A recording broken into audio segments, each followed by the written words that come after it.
Shayne, and this is the Coffee House Blog. Today I thought you might like to hear my origin story. Some of you may have already heard it. Most probably have not. So I'm going to tell it to you today. Picture it.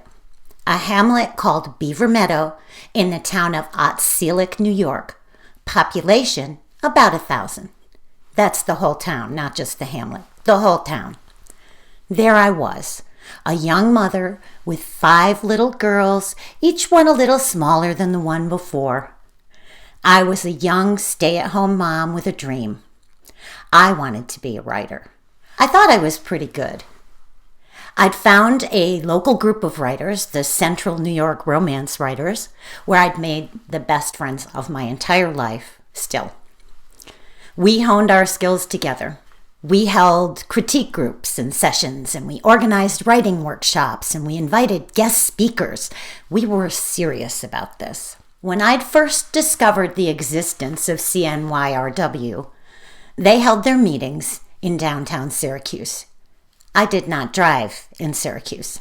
I barely drove in Otselic, where there's not a single traffic light. I joined the group, but I knew I'd be a long-distance member at best.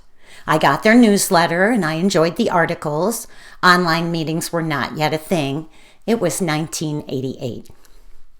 And then one newsletter arrived announcing that they were moving their meeting place to Tulip Street in Liverpool, a suburb of Syracuse. And it was the only street in the entire central New York area that I was confident about driving on. I had recently reconnected with my birth father and he lived on that street. So I was at ease driving there. You know, when you're on the path that's good for you, the universe will just line things up. That's what happened there. So when I joined CNYRW, nobody in the group was yet published. But later on, 2 real live authors joined us, Maria Green and Garda Parker. And I was an eager little sponge just soaking up all their published author wisdom. So I wrote and I wrote and I wrote. And I kept submitting my work to publishers and collecting rejection letters like a hobby. Others in the group kept saying I was good. On the brink, they kept saying. Somebody pushed me off, I kept crying back. Years ticked by, and I still hadn't landed a contract. I can remember vividly the day I learned to spell my first word. It was in kindergarten. We didn't learn ahead of time back then. Preschool wasn't a thing in my world. I'd look at books, at all the funny lines inside them, and just yearn for the key that would unlock the mystery. I wanted it so much. Then, in school, our teacher taught us the first 3 letters of the alphabet, the A and the short sound it made. They didn't get complicated with the long A. Then the B, and then the hard C. And then she put them together on a big flip chart to spell a word, C-A-B, and asked, who can read this word? I could. My hand shot up so hard I should have dislocated my shoulder. She called on me, and I read. I could read. Cab, I said, and I was right, and I was amazed at how simple it was. I remember later, still very early in elementary school, maybe 2nd or 3rd grade, I would be writing poems. My teacher would have me read them in front of the class. And around the same time, I'd write storybooks on construction paper with crayon drawings. Sometimes the teacher would let me use her stapler for a binding. I remember later, 7th grade English, writing an essay that got a perfect grade, and the teacher, Ms. Zversky, telling the class that she'd never given a perfect grade for an essay before. She hung it on the wall of her classroom along with the gorgeous artwork my project partner Mike McKenzie had drawn to illustrate it. We kicked ass, Mike and I. His art blew me away. The project was to depict heaven and hell in words and art. I did the words, Mike did the art. I wonder if he ever knew how much that meant to me. Well, I took a side journey there, didn't I? Let's reset. There I am, 30 years old, I had made a deal with myself that if I hadn't sold a novel to a major publisher by the time my youngest child started kindergarten, I would give up and seek employment. Now, the way things worked in publishing back then went like this. You submitted your first 3 chapters and a synopsis to one of, maybe 5 publishers, and then you waited 3 to 7 months to hear back. If you were lucky, you'd get a note back asking for the complete manuscript, and then you'd send that, and the clock would set all over again.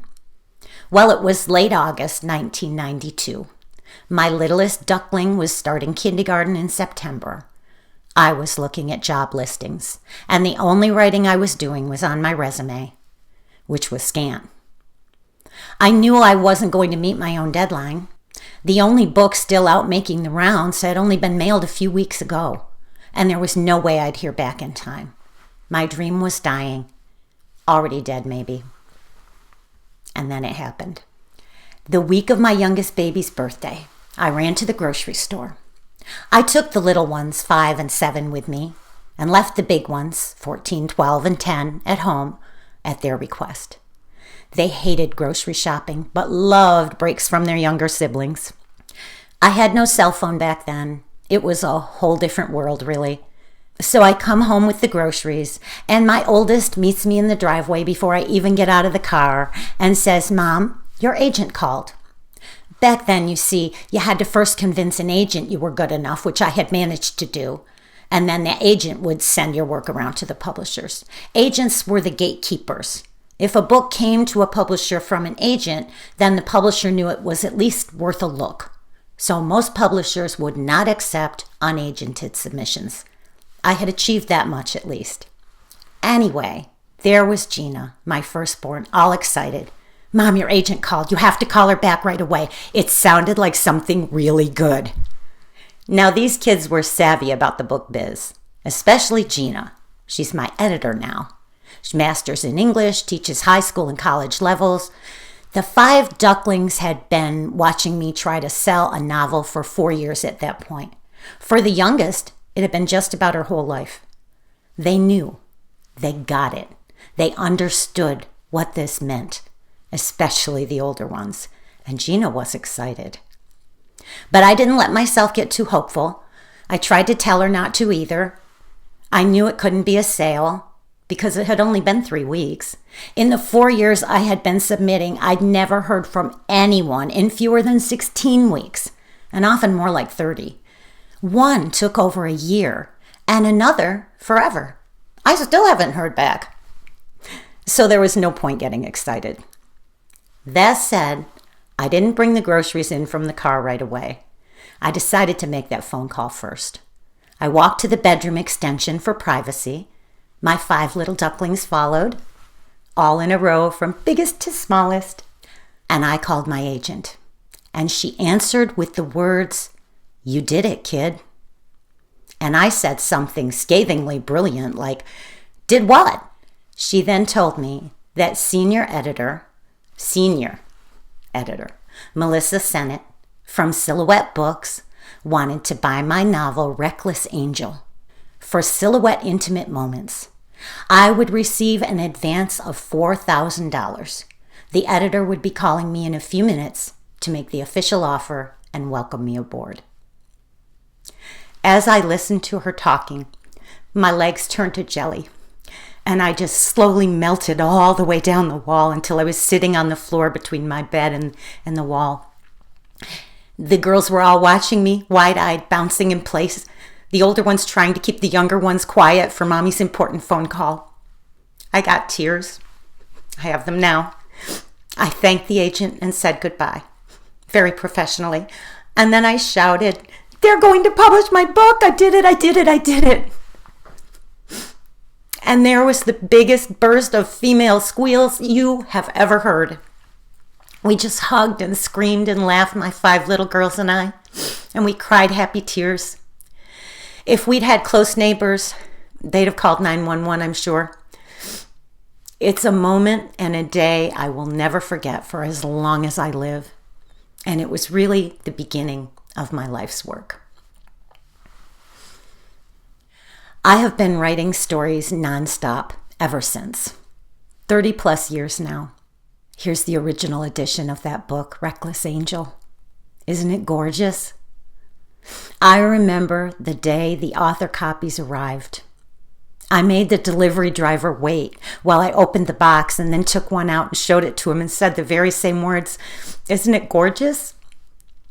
It released about a year later, and then a month later, so did Twilight Fantasies in Silhouette's Shadows line, which Melissa Sennett had purchased right after Reckless Angel, and my career began. I've gone on to publish 102 novels and 12 novellas in the 3 decades since that first day. And I still can't get through the story of how it all began without tears. So that's my origin story. I hope you enjoyed it. If you're curious about that first novel, it's part of a 5-volume, page-turning romantic suspense series called Shattered Sisters, on sale now in paperback and ebook at all retailers.